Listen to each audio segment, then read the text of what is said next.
Hi, everybody. This is Mrs. Wilson, and we are getting ready to begin our presentation today on key battles of the American Revolution, specifically looking at the importance of the battles of Saratoga and Yorktown and the treaty that ended the American Revolution, the Treaty of Paris. Our essential question is, why did the Patriots continue to fight even though they lost many early battles of the war?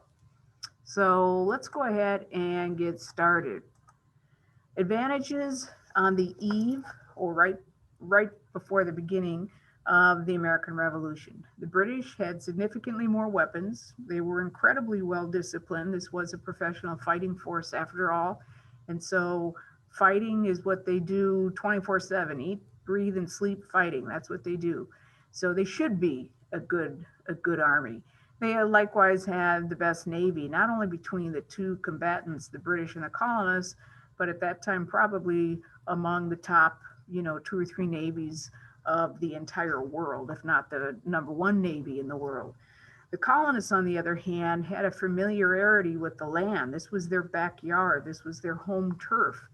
And if you've ever watched sports on television or participated in sports, you know how important home field advantage is, especially if it's for the playoffs or for the championship. And make no mistake about it, winning this war, this American Revolution, is the championship game. And home field advantage is a huge positive for the colonists. Not only that, they had reason, they had motivation, and that was fighting for independence. With regard to the British, this was just one more war for them to participate in. So, a lot of these regular soldiers could care less, to be honest with you, if they won or lost. It was their job. They just went wherever they were told to go. But the colonists had a lot at stake, not only becoming independent nation, but if they were to lose and taken prisoner, they could be tried for treason, which is fighting against your own country, and possibly put to death as a result of that. So a lot at stake here. And finally, the ability to find food more easily and have access to food. If they run out of food or supplies, they know that there's a lot of patriots living in the countryside and in the homes throughout the 13 colonies that will do more than they need to do to make sure that the patriots, the volunteer army, are fighting on a full stomach, if at all possible. Disadvantages on the eve of the revolution. In Britain, many Brits didn't want war. This is, they're tired of war. Wars are expensive. It runs up not only the debts of the colonists, but certainly the taxes in Great Britain. They're tired of paying for wars. They're tired of losing young men to wars. And so they're just flat out tired. Not only that, but they are fighting in hostile territory, and we talked about that just a second ago. They are not fighting on their home turf, and so that's a huge disadvantage. Plus, they're like 1,500, 2,000 miles away, so that's a long ways away to be away from family. And their tactics were fairly weak and ineffective in this day and age. They're still fighting, standing in lines, nice proper lines with their bloody red uniforms that stick out like a sore thumb, and they're easy targets. And those are old world tactics, and they're fighting colonists in a new world that have trained from the very best fighters, and that's from not only fighting against but fighting with Native Americans.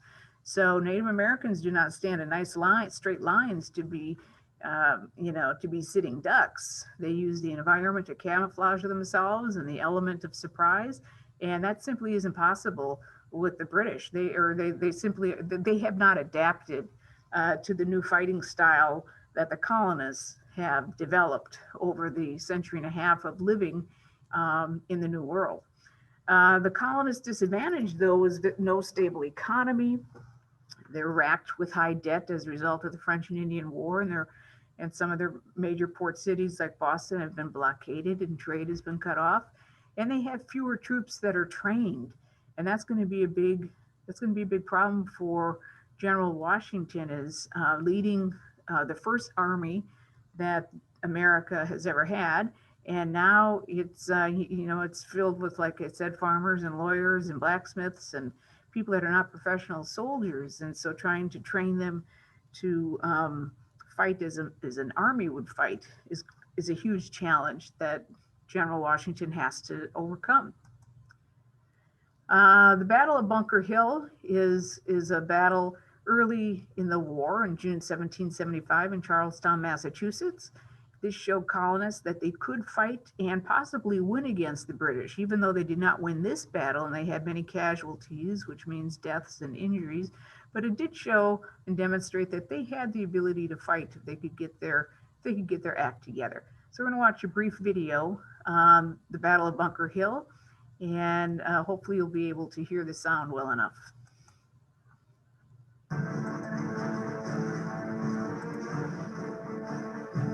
Boston, June 16th. In the months since Lexington and Concord, rebel militia in the hills around Boston have laid siege to the city, trapping the British and their loyalists inside. Now the British command is planning to break the rebel stranglehold with an overwhelming offensive up Bunker Hill to take the high ground around Boston. But the colonials are a step ahead of the British. Spies have slipped the British plans to the rebels. Up in the hills, regimental commanders from Connecticut and Massachusetts lead their men to fortify Bunker Hill, then decide to move one hill closer to Boston on Breed's Hill. There, they dig in for a British attack.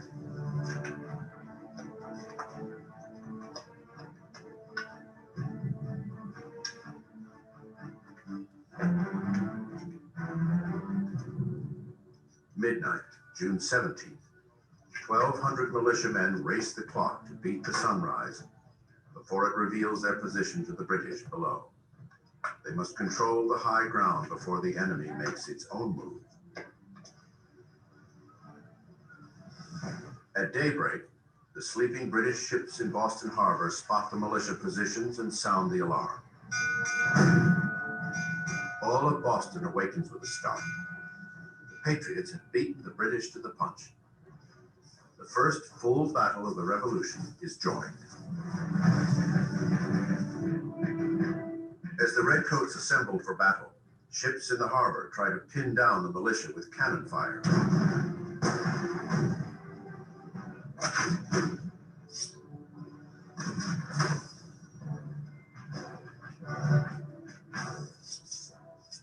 Under the command of General William Howe, lines of British soldiers, their bayonets at the ready, climb the hill without any cover. Easy targets for a man and musket that can shoot straight.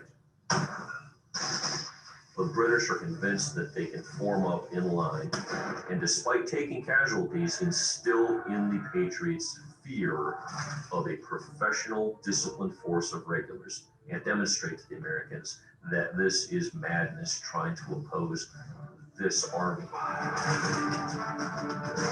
Twice, Howe's men charge up Breed's Hill. Twice, they are repelled by the militia.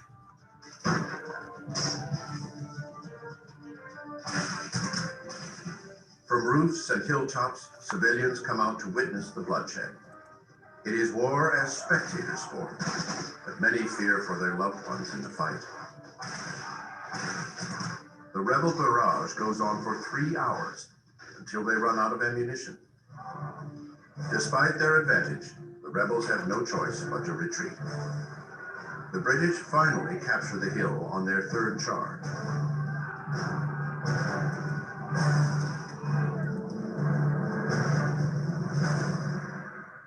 The ground is strewn with red-coated bodies.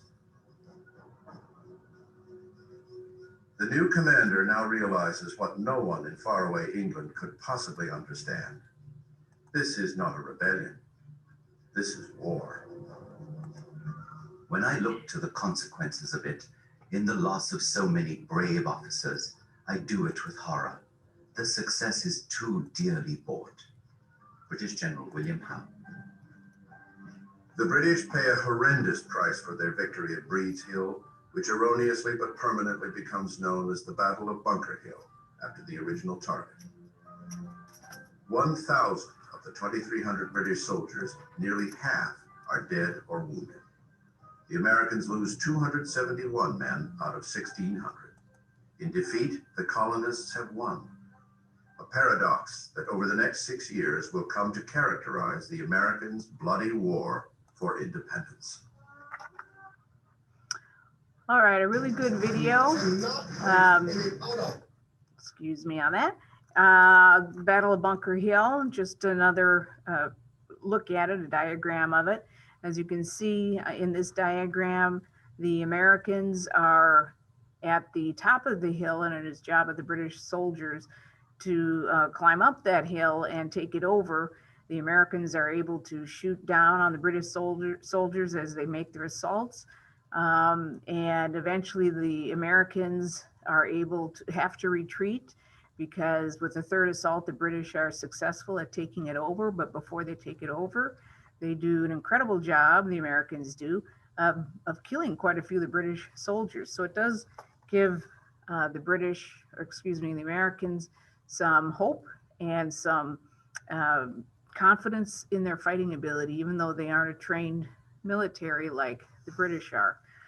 The Battle of Trenton, known as the crossing of the Delaware, Washington and his army crossed the Delaware River at night to attack the Hessian mercenaries at Trenton.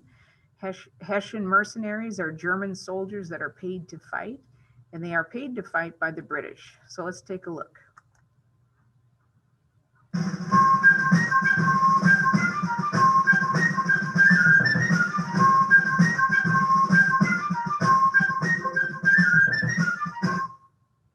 Most Americans today have an image of Washington's crossing the Delaware during the Revolutionary War.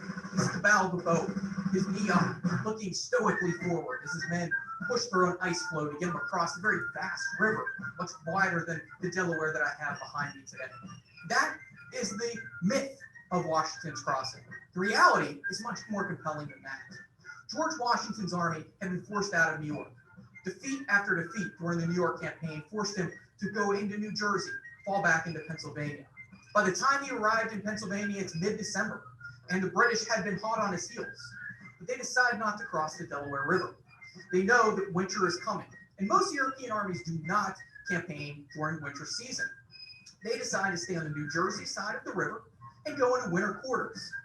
Their field commander, Lord Charles Cornwallis, even goes a step farther and decides he's going to go back to London and not even stay on the continent for the winter. The British Army is so certain that the Continental Army will not survive this winter that they are not going to keep actively campaigning.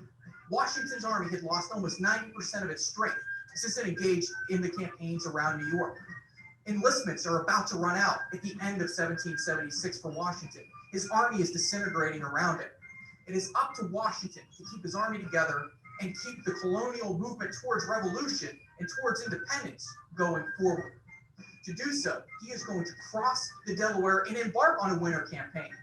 He has 5,000 or so men that he could cross the Delaware River with. He brings together a council of war. He talks to his generals, and they decide to cross the river at McConkey's Ferry and a number of other sites. He'll utilize John Glover and his Marbleheaders, who are essentially their amphibious wing of the Continental Army, men who had helped extract the army from New York by crossing the river. These hardy sailors are going to go down to boats along the Delaware River, pile men into them, and cross the river. A river crossing is not something to be taken lightly for an army. Men, materiel, horses, and artillery have to be ferried across. So specific boats like Durham boats, heavy-duty boats, have to be used to ferry men across the river. And let's keep in mind something. It's winter. There's ice floes on the river. So when George Washington decides to cross here on Christmas night of December 25th, 1776, when he jumps into his boat, he is not like that looks painted. He is not standing at the bow of the ship. He's probably sitting down, trying to keep warm. It's below freezing out here. A snow and rainstorm will come across these men as they push on towards Trenton. Not to mention, if his boat hits an ice floe out in the middle of the Delaware and he topples over as he stands there stoically and majestically at the bow of the ship, the Continental Army may lose its commander. Hypothermia might set in, or his men may never find him in the dark. This is a dangerous crossing. It's fighting the elements. It's fighting time. Because as Washington's going across the Delaware River here, he is trying to get to Trenton, New Jersey as quickly as possible. He's trying to destroy a garrison of Hessian soldiers, 1,500 or so men, who hopefully have been celebrating so much Christmas that they will not expect a Continental Army attack. And that's exactly what happens. Washington crosses the river here. He converges on Trenton. And the crossing here is going to bring victory because it was done so quickly. It was done in secret. That he is able to strike Trenton, surround most of the German garrison, and land a blow against the British officers. Charles Cornwallis is forced to cancel his trip to London and come back and start to deal with the fox that he calls George Washington.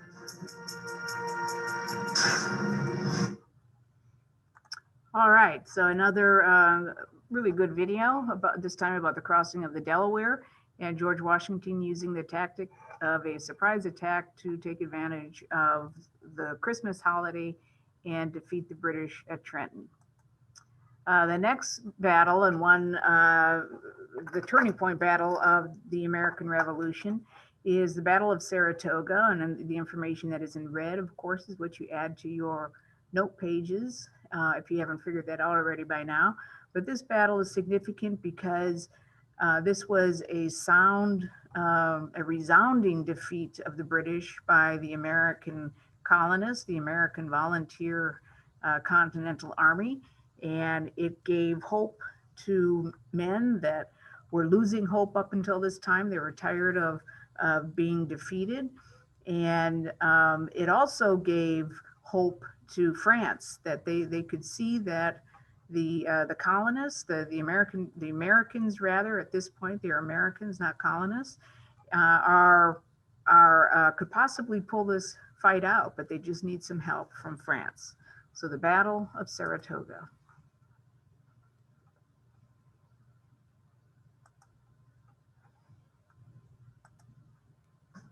Now's the time to get a great deal on select Kubota compact and subcompact tractors.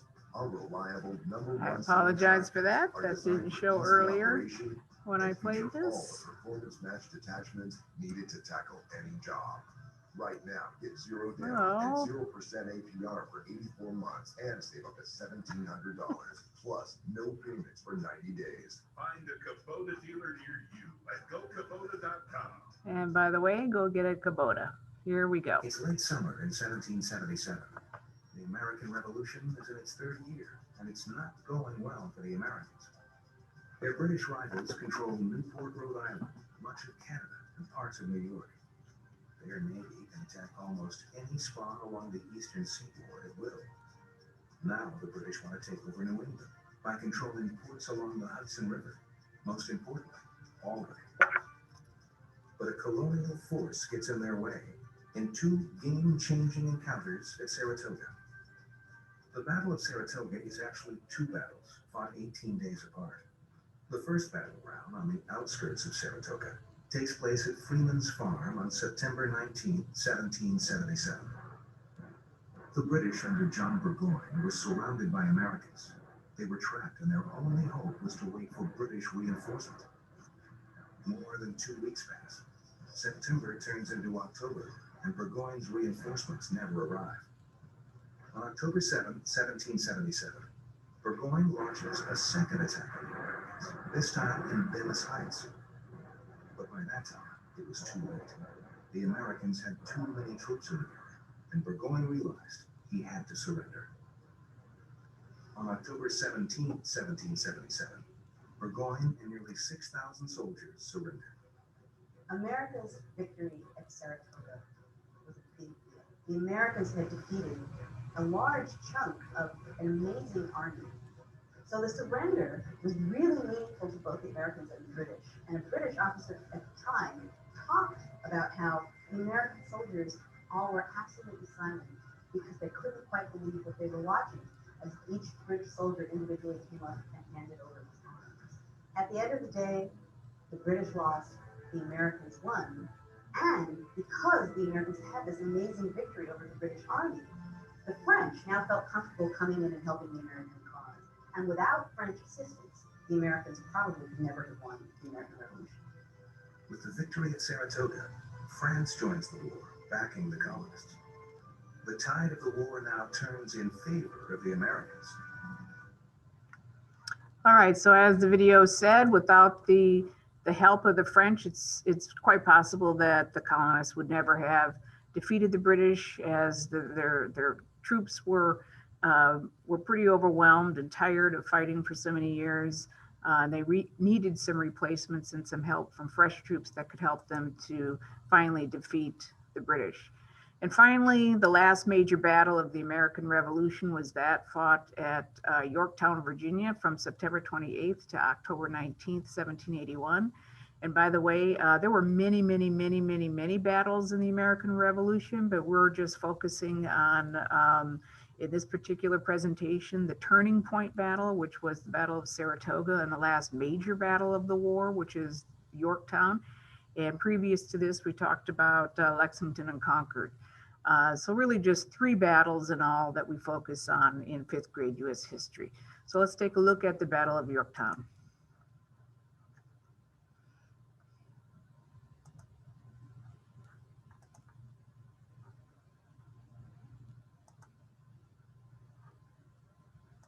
Or not.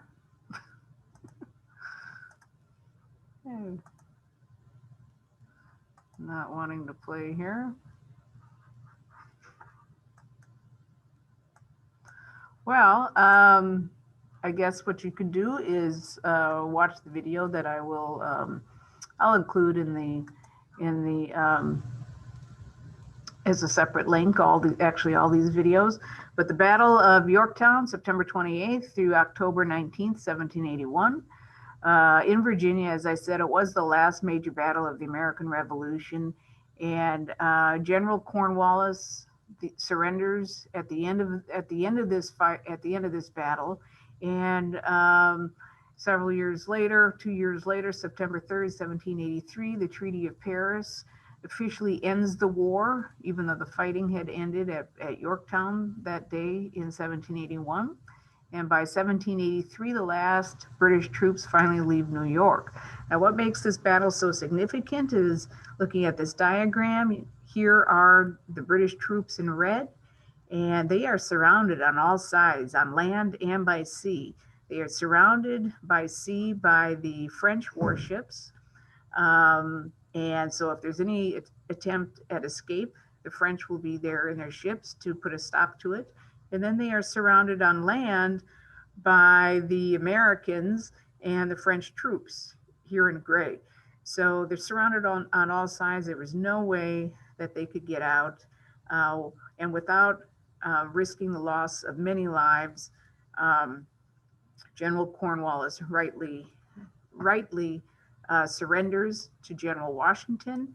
And this really has the effect of turning the world upside down, to have the greatest military in the entire world. And I can just imagine what the headlines said back in this day and age: the greatest military in the entire world surrendering to colonies, to patriots, untrained soldiers, to farmers, to lawyers, to silversmiths, blacksmiths, store shopkeepers, to surrender to untrained men such as these was absolutely amazing. This just hadn't been done before.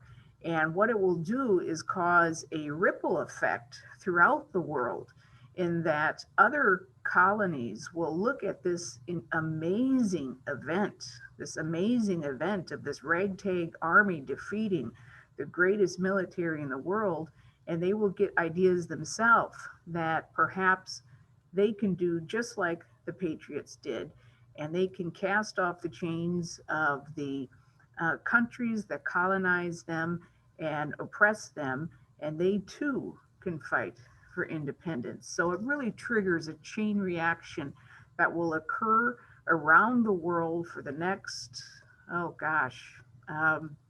well over a century, well over 100 years of revolutions, more than that, maybe 120, 130 years. So the results of the Treaty of Paris 1783 that you add to your note page, thousands of loyalists will flee the country.